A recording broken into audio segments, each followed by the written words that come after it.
अगर आप CUET UG के एस्पायरेंट हैं, अगर UG कोर्स में दाखिला पाना चाहते हैं, तो चूंकि हम सभी जानते हैं कि अब तो वन नेशन वन एग्जामिनेशन हो गया है, तो CUET से संबंधित कोई टेक्निकल प्रश्न अगर आपके मन में है, कोई कन्फ्यूजन है, कैसे सब्जेक्ट सेलेक्ट करना है या रजिस्ट्रेशन प्रोसेस क्या रहने वाली है, इन सब पर आज का डिस्कशन हमारा बेस्ड है और इसलिए एक बहुत स्पेशल गेस्ट को इन्वाइट किया है। चलिए बिना किसी देरी के मिलकर स्वागत कर लेते हैं। हमारे बीच हैं प्रोफेसर हनीत गांधी जी। मैम बहुत बहुत स्वागत है आपका। You are the dean academics university of Delhi.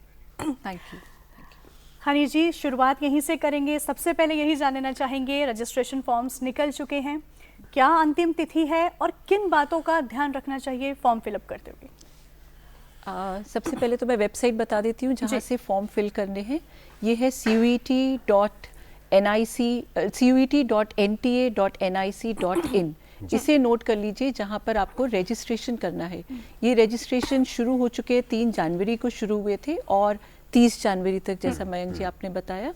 30th January is the last date to fill the registration form.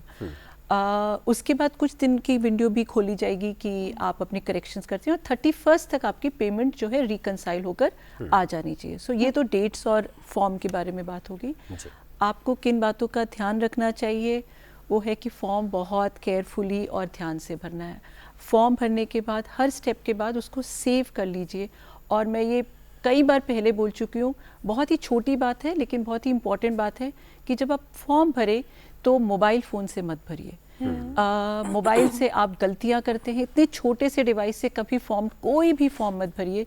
अपने लैपटॉप या डेस्कटॉप पर बैठकर ही फॉर्म भरिए। So this is something very important. नाम, दस्तावेज सारे आपके फोल्डर में एक होने चाहिए, जिसे जैसे जैसे आप फॉर्म में आगे बढ़ते चले जाएंगे और आपको वो अपलोड करने होंगे, सो आप एक मेस में नहीं होंगे। You will be very confident कि आपके एक फोल्डर में डेस्कटॉप पे सारे जो दस्तावेज हैं, जो डॉक्यूमेंट्स आपको अपलोड करने वो रखे हुए हैं और फिर आप उसको जैसे जैसे अपलोड करना चाहें आप कर सकते हैं। मैम टेक्निकल डिटेल्स में जाएंगे, लेकिन सबसे पहले तो ये जानना चाहते हैं कि कौन व्यक्ति एलिजिबल है CUET UG के लिए।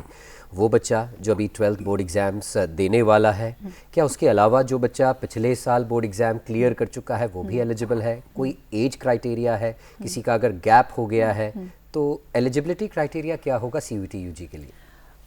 It's an open eligibility. जो भी अंडर ग्रेजुएट एडमिशन्स में एडमिशन लेना चाहते हैं वो CUET दे सकते हैं। There is no bar on the age, there is no bar on the gap year. अगर आप, इनफैक्ट मैं ये भी बताना चाहूँगी कि अगर आप ने पिछले साल एडमिशन लिया है और आप खुश नहीं हैं और इस साल आप दोबारा एडमिशन लेना चाहते हैं तो आप वो भी कर सकते हैं। And then you can decide later on अगर आपको वो एडमिशन कैंसिल करना है। तो सभी बच्चे जो एडमिशन लेना चाहते हैं इस साल अंडर ग्रेजुएट प्रोग्राम, जैसा आपने बोला वन नेशन वन एग्जाम, एक ही there is only one single window जिससे आप सभी सेंट्रल यूनिवर्सिटीज, स्टेट यूनिवर्सिटीज और कुछ प्राइवेट यूनिवर्सिटीज में एडमिशन ले सकते हैं। So there is no criteria as such आप फॉर एज और for anything else, there is no eligibility. इसमें एक चीज़ मेरे मन में अभी एक आपके कहने पर उपजी है कि अगर किसी बच्चे ने पिछले साल एडमिशन लिया था CUET UG के माध्यम से और जिस यूनिवर्सिटी में वो चाहता था वहाँ उसे एडमिशन तो मिल गया, कोर्स उसको मनपसंद मिल गया, लेकिन कॉलेज मनपसंद नहीं मिला। अब नेक्स्ट ईयर अगर उसे सेम यूनिवर्सिटी में सेम कोर्स किसी और कॉलेज में मिलता है तो उसका सेकेंड ईयर माना जाएगा या फर्स्ट ईयर ही माना जाएगा? ओके, एक्चुअली ये यूनिवर्सिटी स्पेसिफिक रूल्स के हिसाब से, मैं क्योंकि दिल्ली विश्वविद्यालय से, मैं दिल्ली यूनिवर्सिटी का आपको बता देती हूँ। आपने सिर्फ ये पूछा कि कोर्स भी आपको मिला हुआ है और यूनिवर्सिटी यानी दिल्ली यूनिवर्सिटी में आ गया, आपको सिर्फ कॉलेज चेंज करना है। तो सेकेंड ईयर में दिल्ली यूनिवर्सिटी में तो एक माइग्रेशन की पॉलिसी है, तो आपको CUET देने की ज़रूरत नहीं है। आप सेकेंड ईयर में यानी जब आपने 2 सेमेस्टर्स क्लियर कर लिए तो आप माइग्रेशन पॉलिसी से कॉलेज चेंज कर सकते हैं, provided both the colleges give you a NOC। जिस कॉलेज को आप छोड़ना चाहते हैं और जिस कॉलेज में एडमिशन लेना चाहते हैं, कोर्स चेंज नहीं होगा। But suppose you want to change the course in the same college और in the different college with in university of Delhi, तो आपको CUET देना पड़ेगा। तो कोर्स चेंज करने का कोई प्रावधान नहीं है। दिल्ली यूनिवर्सिटी में तो नहीं है, बाकी यूनिवर्सिटीज़ के बारे में मैं नहीं बता सकती।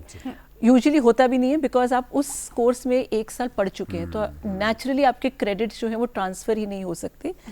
तो कोर्स चेंज नहीं होता, इसलिए आप कॉलेज अगर चेंज करेंगे तो माइग्रेशन से हो जाएगा। मैम रजिस्ट्रेशन फॉर्म की हम लोग बात कर रहे थे, आपने बताया कुछ उसमें हमें ध्यान से चीज़ों को फिल करना है। डॉक्यूमेंट्स के बारे में जानना चाहते हैं। डॉक्यूमेंट्स देखिए, it depends on the category in which you wish to take admission. Some documents are common. Class 10th का आपका सर्टिफिकेट, आधार कार्ड है लेकिन मैंडेटरी नहीं है. अगर आधार कार्ड नहीं है आपके पास तो कोई भी अन्य आइडेंटिटी प्रूफ जैसे ड्राइविंग लाइसेंस हो गया आपके पास, या 10th को भी हम मान लेते हैं. अगर कोई रिजर्वेशन चाहते हैं, फॉर एग्जांपल आप PWD कैंडिडेट हैं, तो आपके पास UDID card, unique disability ID card होना चाहिए. ये अब अगर आपके पास नहीं है तो प्लीज़ बनवा लीजिए. अगर अभी नहीं होगा तो आपको विश्वविद्यालयों में जब आप एडमिशन के लिए चाहेंगे तो आपको UDID कार्ड की ज़रूरत पड़ेगी. ये ministry of social justice and empowerment से बनता है. वो नहीं है तो आपके पास किसी भी गवर्नमेंट हॉस्पिटल का डिसेबिलिटी सर्टिफिकेट होना चाहिए उनके लेटर हेड पे. अगर आप किसी रिजर्व कैटेगरी से हैं, फॉर एग्जांपल SC ST हैं, तो आपके पास सर्टिफिकेट होगा. ट्रिकी क्वेश्चन आ जाता है OBC, नॉन क्रीमी लेयर का और EWS कैटेगरी का, जो फाइनेंशियल ईयर पे डिपेंडेंट होते हैं. तो अभी चूंकि आप पिछले फाइनेंशियल ईयर से ही होंगे तो आप पिछले फाइनेंशियल ईयर का दे दीजिए.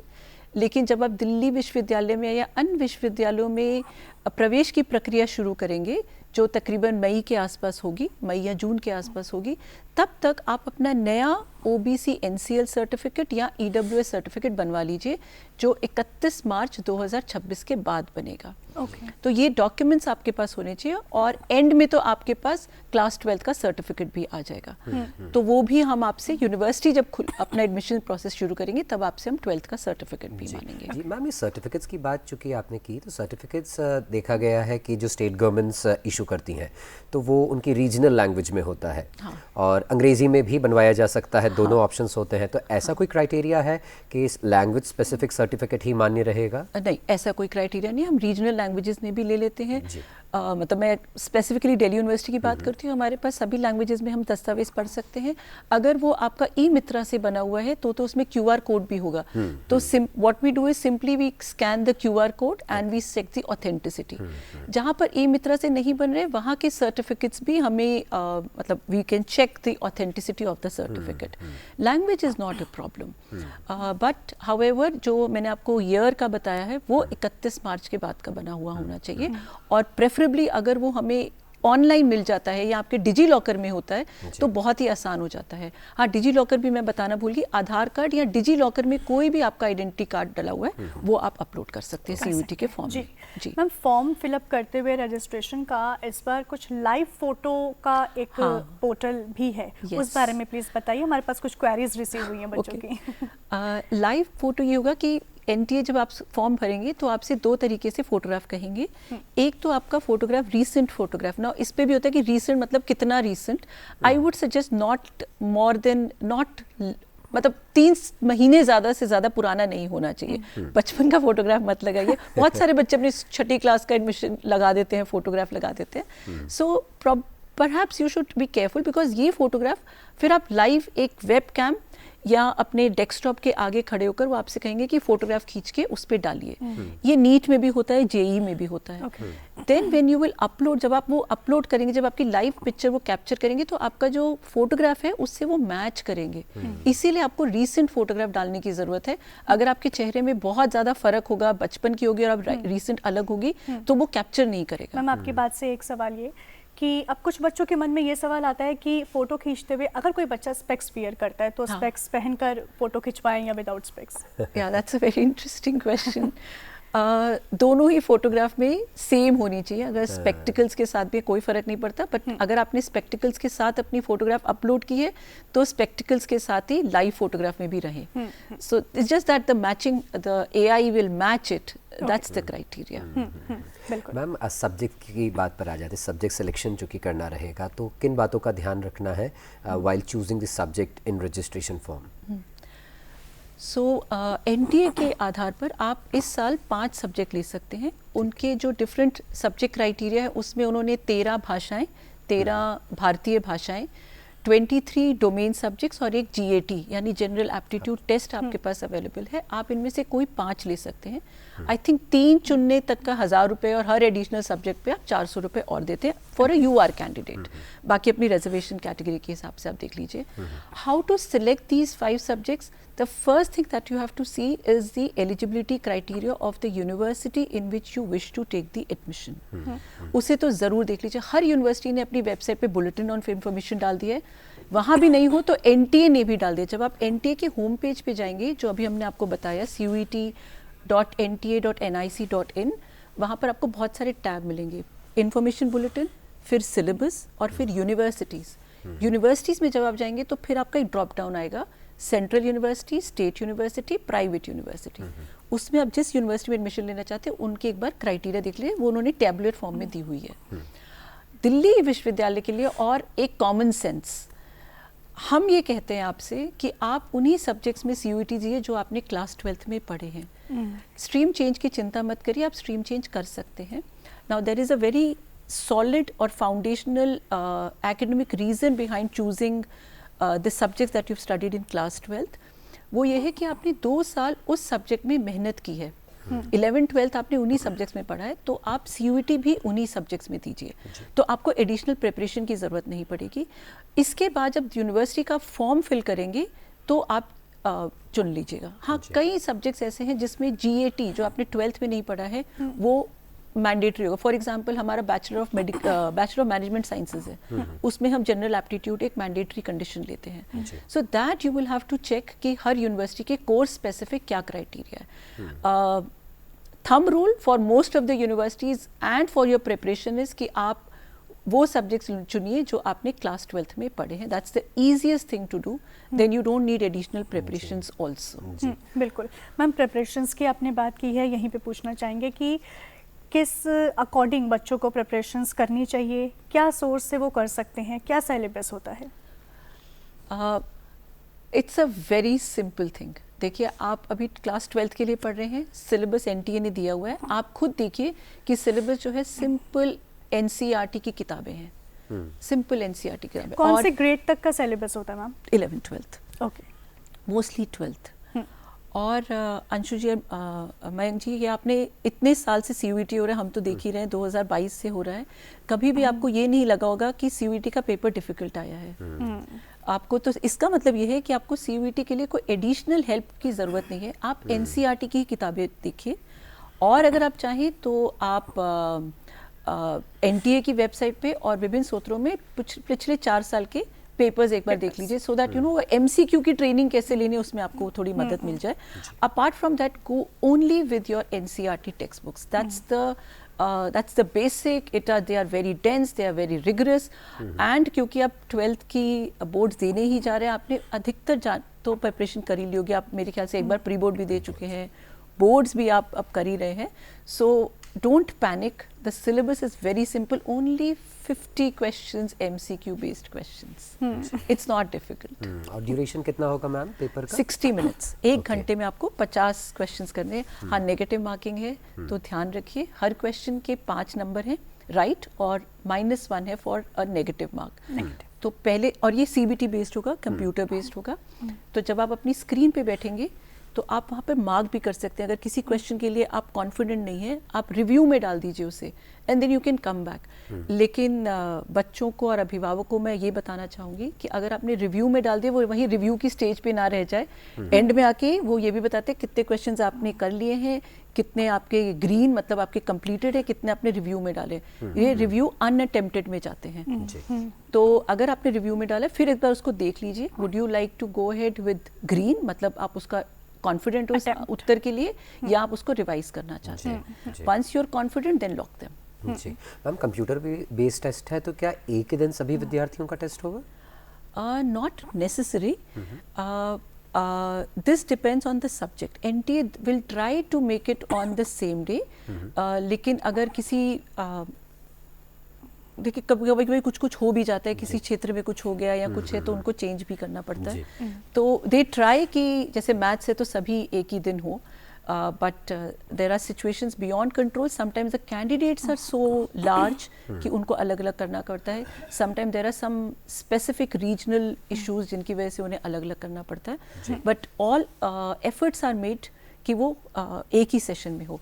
लेकिन इससे फ़र्क नहीं पड़ता मार्क्स से, बिकॉज NTA क्या करता है, अगर आपके डिफरेंट सेशंस में भी हैं तो जाहिर सी बात है क्वेश्चन पेपर डिफरेंट लेवल का होगा, तो वो नॉर्मलाइज स्कोर निकालते हैं, जो बहुत ही मैथमेटिकली एक स्ट्रॉन्ग एक्सरसाइज है, जिसमें हर स्कोर को ट्रांसफॉर्म करके वो एक नॉर्मलाइज स्कोर की तरफ बढ़ते हैं। जी मैम, जब बच्चे फॉर्म्स को फिलअप कर रहे हैं तो बहुत से बच्चे खुद से नहीं फिलअप कर पाते हैं, तो वो साइबर कैफ़े जाकर वहाँ पे हेल्प लेते हैं। तो ऐसे केस में कुछ बच्चे बाय मिस्टेक जो साइबर कैफ़े के ऑनर्स होते हैं उनके आईडी और उनके मोबाइल नंबर वहाँ पर फीड कर देते हैं, तो उन तक सही इन्फॉर्मेशन नहीं पहुँच पाती है। तो इसके लिए प्लीज़ बताएं आप। एनटीए आपसे कहता है, एंड राइटली सो ऑल्सो, कि आपका एक मोबाइल नंबर वो ऑल्टरनेट मोबाइल नंबर और ऑल्टरनेट ईमेल आईडी से फॉर्म नहीं होगा। So there be a unique email ID और मोबाइल नंबर। तो अगर आप किसी साइबर, पहले तो आप फॉर्म बहुत सिंपल आप खुद ही भर सकते हैं। अगर आपने किसी की मदद भी ली है तो उन्हें भी बार बार मोबाइल नंबर और ईमेल आईडी चेंज करना पड़ेगा। सो इसलिए वी वुड सजेस्ट कि आप अपना ही भरिए और देख लीजिए कि आपका ही भरा जा रहा है मोबाइल नंबर और ईमेल आईडी। एक मोबाइल नंबर से केवल एक ही रजिस्ट्रेशन हो पाएगा मैम, या मल्टीपल रजिस्ट्रेशन हो सकते हैं? एक ही रजिस्ट्रेशन हो पाएगा। जी मैम, करेक्शन विंडो की अगर बात करें, 30 जनवरी की जैसा आप बता रहे हैं कि लास्ट डेट रहेगी रजिस्ट्रेशन करने की, फॉर्म्स फिलअप करने की। उसके बाद अगर बच्चा 30 जनवरी के बाद अगर कोई करेक्शन करना चाहता है तो क्या वो सारे ही कॉलम्स को रेक्टिफाई या करेक्ट कर पाएगा, या उसके लिए कुछ स्पेसिफिक ही ऑप्शंस रहेंगे कि कैटेगरी चेंज कर सकता है, नहीं कर सकता है, पेरेंट्स नेम की जो स्पेलिंग है, क्योंकि कई बार इसमें भी हमने देखा इश्यूज आ जाते हैं बच्चों को एडमिशन के समय। तो करेक्शन विंडो जब खुलेगी तो किन किन चीज़ों को करेक्ट कर पाएगा? यूजुअली तो आप सभी कुछ करेक्ट कर पाएंगे, बट बी वेरी केयरफुल। आपको करेक्शन विंडो की ज़रूरत पड़ ही क्यों रही है? बहुत सारे दिन हैं अभी। आप अपना फॉर्म डाउनलोड करके देखिए, 30 जनवरी तक है। मैं इसके साथ एक चीज़ बच्चों को और बता दूं, ना तो लास्ट डेट का आपको कभी भी किसी भी फॉर्म में, चाहे दिल्ली विश्वविद्यालय का हो, चाहे CUET का हो, चाहे किसी अन्य विश्वविद्यालय का, या नीट, कोई भी फॉर्म आप भरें, लास्ट मिनट का आपको बिल्कुल वेट नहीं करना है। आप फॉर्म भरिए, चेक करिए, रखिए अपने पास, अपने पेरेंट्स से चेक करिए। और एक बहुत अच्छी सिंपल सी ट्रिक दूं, फॉर्म को ना उल्टा पढ़ना शुरू कर दीजिए। सीधा तो हमेशा यहाँ पढ़ रहे होते, सीधे में क्या होता है, यू ओवरसाइट हो जाती है। एक बार फॉर्म उल्टा पढ़ के देखिए, नीचे से ऊपर आइए, आपको मिस्टेक्स वहीं दिख जाएंगी। तो फॉर्म, ये छोटी सी ट्रिक है बट इसको देख कर करिए। तो मतलब कई बार तो हम लोग प्रूफ रीडिंग भी उल्टी करनी शुरू करते हैं। नाम का जहाँ तक सवाल है, ये हमारे पास बहुत कॉमन आता है कि आपके नाम में किसी में कुमार है, किसी में KR है, किसी में K लिखा हुआ है, किस में KM है, डॉट है। Correct. For that we suggest कि आप अपने डॉक्यूमेंट्स में देखिए कि आपने क्या नाम डाला हुआ है। Name matching is a very essential component for admissions. Document 10th के डॉक्यूमेंट्स में चेक करें, वैलिड माना जाएगा बिल्कुल। 10th या आधार कार्ड। अगर आधार में आपका जो है डॉक्यूमेंट, वही डॉक्यूमेंट, उसमें आपके पेरेंट्स का, फादर का नाम भी होता है, वही आपका सब जगह मान्यता रखता है। बिल्कुल। अगर फिर भी आपसे मिस्टेक हो जाती है तो 2 फरवरी से 4 फरवरी मोस्ट प्रॉब्ली वो सारी फील्ड्स ही खुल जाती है करेक्शन के लिए। But again, do not wait for that facility, please do not make mistakes, fill the form correctly and with patience. बिल्कुल। मैम, एग्जामिनेशन सेंटर्स की बात करें तो रजिस्ट्रेशन में चूंकि बच्चों को सिटी सेंटर भी अपना चूज करना होगा, तो कितने सिटीज़ को चूज कर सकता है बच्चा और किस आधार पर अलॉट होगा? हाँ, सिटीज़ का जो अलॉटमेंट है, ये बहुत सारे लोग जिनकी ट्रांसफरेबल जॉब्स है वो मुझसे पूछते हैं, जो किसी न किसी बैकग्राउंड में होते हैं जिनकी ट्रांसफरेबल। तो आप कौन सी सिटी ले या कहाँ आपका सेंटर पड़ेगा। आप NTA जो है आपसे आपका प्रेजेंट एड्रेस और आपका परमानेंट एड्रेस दोनों मांगते हैं। तो आप देख लीजिए और थोड़ा अंदाज़ा लगा लीजिए, क्योंकि CUET का पेपर जो है 11 मई से लेकर 30 मई के बीच में होगा। तो आपकी क्या प्रोबेबिलिटी है किस शहर में होने की। अगर आपको थोड़ा सा भी डाउट है तो आप वो सेंटर भरिए जहां आप मोस्ट लाइकली उस टाइम पे होंगे। आपका जो एड्रेस है उसके आसपास की सिटीज को ही वो आपके चॉइसेस में दिखाएंगे, and you have to fill 4 choices. Most probably they will try to give you your first choice which is nearest to your permanent address और योर परमानेंट एड्रेस। लेकिन हो सकता है ये चेंज भी हो जाए। अगर वहाँ पर सेंटर में लोग कम होंगे तो वो सेंटर भी चेंज करेंगे। तो आपका एड्रेस जो है यहाँ पे बहुत सिग्निफिकेंट रोल प्ले करता है। बिल्कुल। परमानेंट या आपका प्रेजेंट एड्रेस। बिल्कुल। हनीत मैम, चलते चलते सब बच्चों के लिए कुछ विशेस, और जैसा कि हम जानते हैं कि बोर्ड एग्जाम्स भी आने वाले हैं, तो उनके लिए भी कुछ टिप्स, जैसे आपने एक टिप बताई कि आप नीचे से पढ़ना फॉर्म को स्टार्ट करें तो आपकी मिस्टेक्स होने के चांसेस कम है, तो ऐसे कुछ टिप्स और वेल विशेस। टिप्स में तो ऐसा कुछ नहीं है। Hard work is I think the only tip that you have, But yes, I'm loaded with wishes for all of you, because one thing is, do not panic. It's a very simple test, और आप और भी बहुत सारे test करेंगे ही, और बहुत सारी यूनिवर्सिटीज़ आपको बहुत सारे विकल्प देते हैं स्ट्रीम चेंज करने का, बेस्ट 4 सब्जेक्ट्स चुनने का। आप CUET का फॉर्म अभी ध्यान से भरिए और उसकी तैयारी कीजिए, बोर्ड्स की तैयारी कीजिए, अपना सिलेबस ढंग से पढ़िए, और बोर्ड्स में भी अपना क्वेश्चन आंसर स्क्रिप्ट जो होगी उसे पढ़कर फिर सबमिट करिएगा। All these examinations are only one step towards your success. Your life long success is not dependent upon these test, so be confident and be very very happy. That's it. I think that's the only thing that I would like to statement कि CUET बेहद transparent है, बहुत authentic है, और बच्चे no confident doubt on that. No doubt on that. It's a very simple paper. It's absolutely transparent, and it's a one nation, one test policy, which is an equalizing factor for anywhere. आप देश के किसी भी कोने में हैं, आप कहीं भी एडमिशन लेना चाहें, आप ये टेस्ट दीजिए और कहीं भी आप एडमिशन ले सकते हैं। जी मैम, तो कुल मिलाकर इतनी सकारात्मक और ऑथेंटिक इन्फॉर्मेशन आपके माध्यम से पहुंची, क्योंकि प्रायः देखा गया है कई सारे प्राइवेट यूट्यूबर्स हैं या कोई कंटेंट क्रिएटर्स हैं, उनके द्वारा कई भ्रामक जानकारियां भी लोगों तक और बच्चों तक पहुंच रही है। तो दर्शकों, हमने आप तक ही ऑथेंटिक सोर्स से ऑथेंटिक इन्फॉर्मेशन पहुंचाई। मैम, आपका बहुत बहुत धन्यवाद, बहुत आभार जो आप कार्यक्रम में आई और आपने बच्चों को इतना सकारात्मक मोटिवेशन दिया। Thank you. Refer only to the authentic websites of NTA of whichever university that you wish to take admission. ये भी हम भी ये बार बार कहते हैं। Thank you so much, all the best to all of you.